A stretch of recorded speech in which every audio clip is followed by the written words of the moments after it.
So Kaitlin Bennett is back at it again with a new video called Democrats Are Evil, and we're going to go ahead and take a look at here. I'm looking at the first frame of it, and judging by this frame, it looks like she's just going to be reading mean tweets about people finding beautiful irony and poetic justice in the fact that the man that has downplayed the pandemic for nearly 10 months is now a victim of the same pandemic that he has miserably failed to keep under control, unlike many other world leaders in other countries. But we're going to go ahead and take a look at this and see how triggered she gets by these mean tweets. Please die, please die, please die. Time to die, please. I'm worried this might interfere with my dream of seeing him die in prison. For once, I'm rooting for the virus. Die. You know, like I said, a lot of people, I don't necessarily endorse it. I think it's bad optics, and I don't think it's really appropriate to wish for the death of any specific individual. I mean, like, Osama bin Laden, I was not sad that he was killed. And other tyrannical leaders, however, he is the commander-in-chief of the country that we live in. And 215,000 people have died because of his inaction. I'm not going to celebrate another one, even though it's his fault. I understand where the emotions and the feelings are coming from, and I can sympathize with people that are expressing themselves in this manner. I just think it's bad optics. Since President Trump and Melania tested positive for COVID, you'd think this would mean the loving left that's obsessed over this virus would wish him well, right? No. Wrong. What they're doing instead is far more evil and will make you sick to your stomach. The left is... Oh, wow. No, it's not going to make me sick to my stomach. It's bad optics, but it doesn't make me sick to my stomach for people to take a little bit of pleasure in the fact that Trump is currently suffering from the very thing he's been downplaying and has resulted in the death of over 200,000 Americans. Celebrating this terrible news and wishing death on the president and first lady. And it's not just any leftist doing the celebrating. It's blue checkmarked, verified Democrats calling on... So why do right-wingers have such a hate boner for verified Twitter accounts? I don't understand. Is she verified on Twitter? I've been here before. No, she's not. She is not verified on Twitter. Kaitlin Bennett, are you jealous? Are you jealous that these people are verified on Twitter and you're not? Is that why you have such a hate boner for them? I don't think that's it, because every single reactionary YouTuber and right-wing pundit seems to take issue with these blue check marks on Twitter. And it's kind of funny that she's bringing this up when right here we have Mac Daddy Donald, and yeah, I'm pretty sure that Donald Trump is verified. Why don't you look at that? Why do you have such a problem with verified people on Twitter, Kaitlin, when the man you worship, like he's some sort of divine being, despite the fact that you call yourself a Christian, and that's one of God's big 10 is to not have any idols before him, is verified. If you have a problem with all verified Twitter accounts, probably out of jealousy because you can't seem to get verified yourself, do you take issue with Trump being a blue check mark on Twitter, or is it just the Democrats, just the left-wingers? The virus to take out the 45th president. Now keep in mind, these are the same people who have been claiming that we're not taking the virus seriously. You're not. These are the same people who said you couldn't go to work, couldn't go to church, and couldn't send your kids to school because they just care so much about people dying. Yeah, because 215,000 people have died from this virus because of this man, because of his poor management of the virus.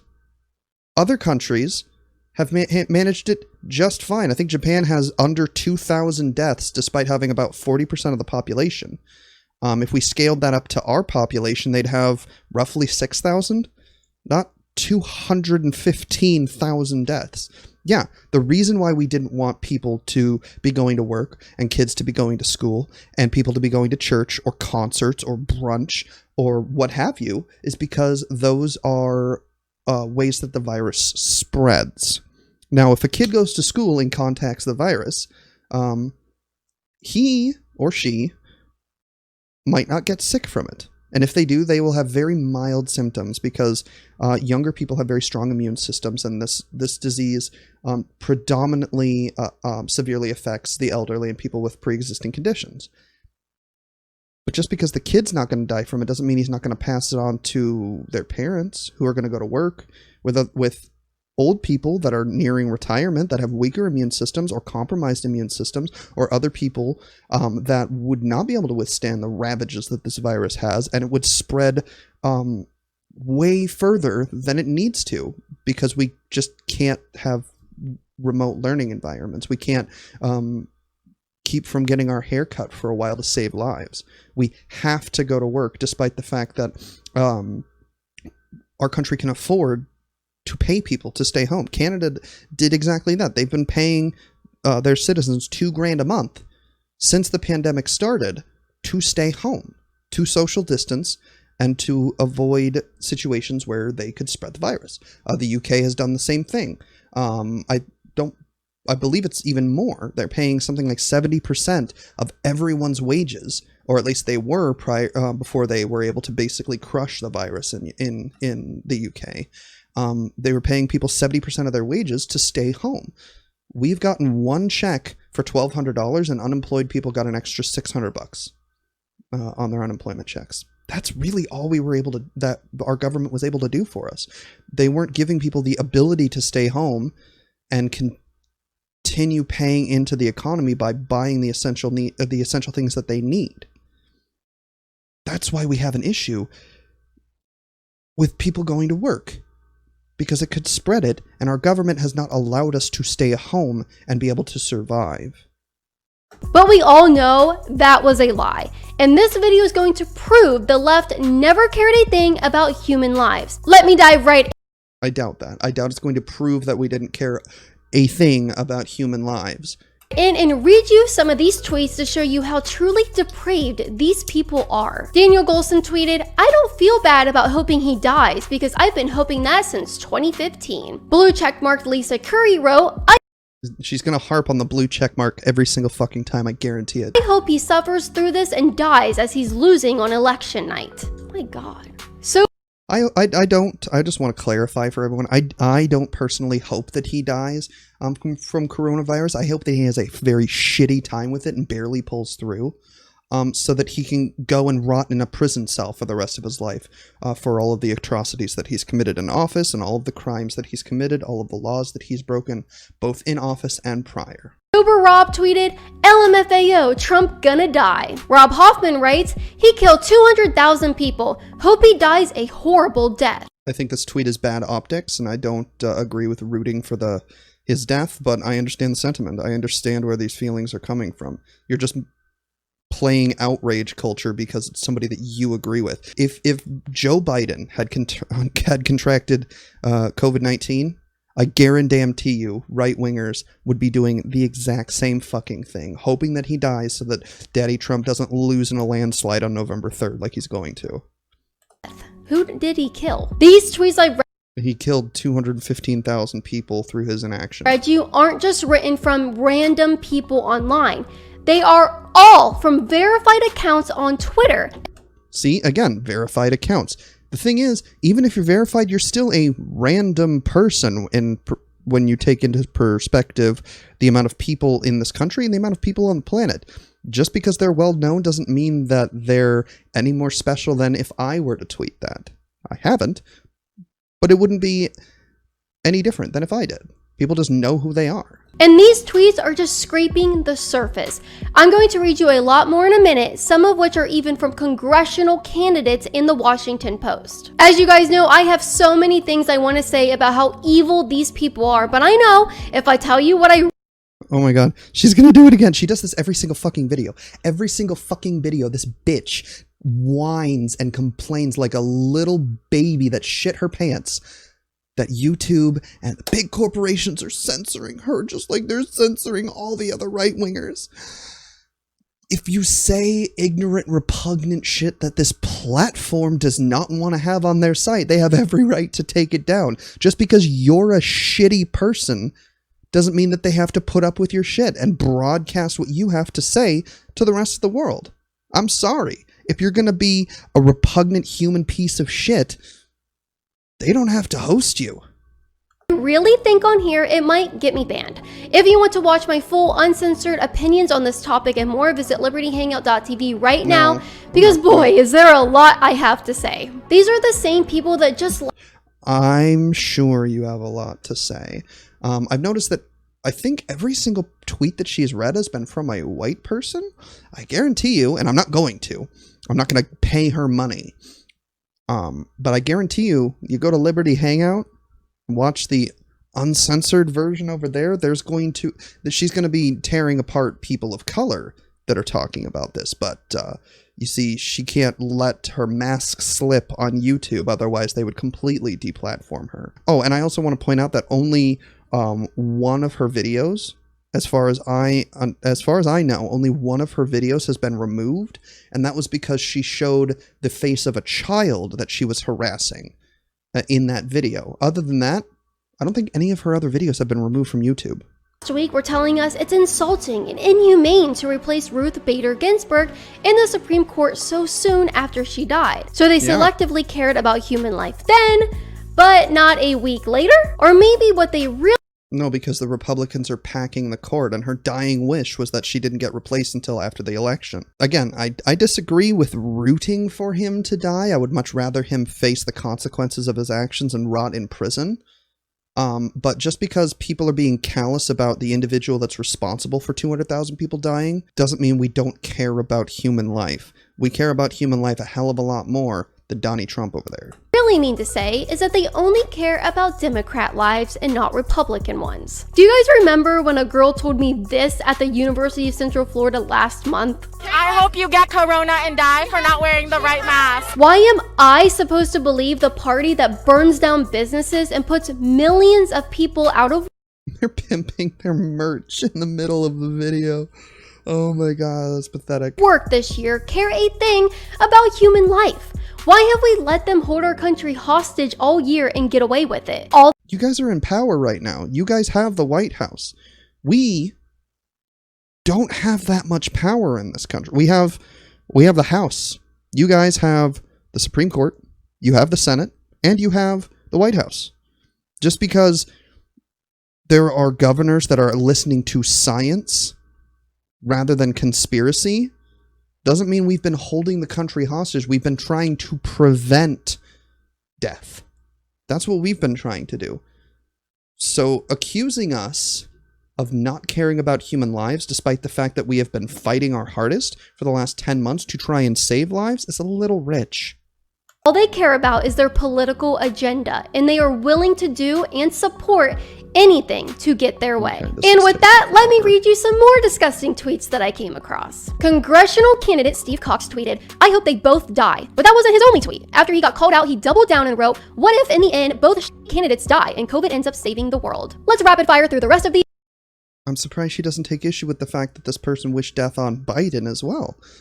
A little weird. Because there are just so many awful tweets that I want to show you. I hope they all die. I'm not naming names, so I'm not violating Twitter's policy against wishing anyone harm. No, but seriously, I hope he dies. A nice thing about this is that he's still around to see how happy we're all gonna be when he dies. I'm not one to laugh at other people suffering, but ha ha ha ha, burn in hell, you mother effer. Please die, please die, please die. Time to die, please. I'm worried this might interfere with my dream of seeing him die in prison. So for these are the once, tweets I'm from rooting the for the beginning. virus. Die. This mother effer better die. So Trump got So yeah, that's literally an 8-minute video of her just reading tweets that trigger her. COVID, huh? Well, if he dies, he dies. I was about to go to bed, but y'all out here giving off big energy hoping a man is gonna die. If he dies, it is what it is. I only ever wanted you to suffer. I hope... God damn, how is this the whole fucking video? It's all tweets. She's just reading tweets. Oh, here's a video. Okay, we're gonna skip forward to where she actually starts talking. And then he again. uploaded this really disturbing video. Look, hey Twitter, it is not often that somebody owns up to a mistake. And I want to be a better person because I take all of you on Twitter very seriously. It is not funny that Trump has coronavirus. It's not. Why is It is. It's kind of funny that he has coronavirus. I don't hope that he dies, but I hope he learns from the experience. I mean, based on his behavior since his diagnosis and the fact that he's feeling better because he's been pumped full of steroids and other experimental treatments, he hasn't, and I doubt he's going to. It's kind of funny. I don't wish death on him, but it's kind of funny. he in front of a toilet? And then to put the icing on top of the cake, here's what the Washington Post tweeted out after news began to spread about Trump's diagnosis. Imagine what it will be like to never have to think about Donald Trump again. See, this isn't this right here. It says nothing about his diagnosis. This is after the election. Should Trump lose, which it seems like he's projected to do so, after the election, we won't have to endure a 24-hour circus of this man again. I mean, there will be a few months where we're going to be watching him on trial, either on federal charges, unless he steps down and Pence takes over and gives him a pardon, because he cannot pardon himself, or if that does happen, and he does somehow get a pardon, he'll be on state-level charges in New York City for the rape case against him, where his DNA has been subpoenaed in a case where he's accused of raping a 13-year-old girl, and a myriad of other legal issues on a state level, which a president cannot pardon an individual for. This tweet right here, it says nothing about COVID. After he's out of office, we don't have to hear about him anymore. Bush has been out of office, and with the exception of election year events where Bush has been invited to them, I haven't heard about Bush in a decade. I haven't heard a whole lot about Obama in 4 years because he's not in office anymore. Once Trump is out of office, whether it's on January 20th when he's no longer in office, or in 4 years when he is no longer in office, because he's not going to get a third term. It's against the Constitution. But regardless, after he's out of office, we won't hear about him anymore. That seems to be what this post is pointing at. Wow. The Democrats are so gleeful about this because they think his campaign is going to tank now that he tested positive. But they are so naive that they don't realize normal. It kind of has. He has gone down in the polls so much. Biden currently has a double-digit lead in the polls for the national vote, and 538 has him at a, I believe it's 88 to 12%. So Trump is favored to win 13 to 87. So Biden is favored to win in 87 out of 100 cases. And if we scroll down and look at popular vote, he is up 8% at this point. It looks like we were higher before, but like, look at the graph. It's coming. I don't think this is the particular graph that projects him having a double-digit lead in the popular vote, because he hasn't come back together in this graph, and it's only showing an 8% lead. But either way, Biden is up in the polls significantly, way more than Hillary ever was. It's currently projected, now polls can be wrong, but it's currently projected that Biden is going to win by a landslide. Common sense Americans are going to be mortified by the less response to Trump's diagnosis. This is going to do nothing but make more people want to vote for him, because they know the alternative is to vote for a party that literally wishes death upon their adversary. No, it's not. It's actually had the opposite of effect. But the problem is, a lot of right-wingers don't understand, or they do understand and they're refusing to admit that not every single American has access to the same healthcare that Trump does. So of course he's beating it. Of course Trump is doing well. He was given 2 experimental treatments, one of them involving steroid derived from fetal stem cells, which I'm sure is going to please the pro-life right-wingers incredibly. But he was given 2 experimental treatments that the average American don't have at Walter Reed Hospital, with a level of care that the vast majority of Americans will never dream of having. Yeah, he's going to do well, but either way, his campaign has suffered significantly since his diagnosis. That's why this upcoming election is so crucial, and that's why President Trump needs our support now more than ever. This election is about so much more than who's just going to be in the White House. This election is about the survival of our country. Oh my God. Oh, she's so fucking desperate. They're so scared that their cult leader is going to get voted out, that they are begging people to vote for him. Look at the fear in her eyes. She's afraid that she's going to lose the one thing she's built her entire personality around. That and guns, so I guess she's going to lose half of her personality. The left has gotten way too radicalized and can't be trusted with any amount of power. No, the Democrats aren't radicalized. The Democrats are milquetoast centrists at best. I am a far leftist. I am a socialist. I have been radicalized. Biden, the Democratic Party, no. They are not the far left by any means. And they certainly have not been radicalized.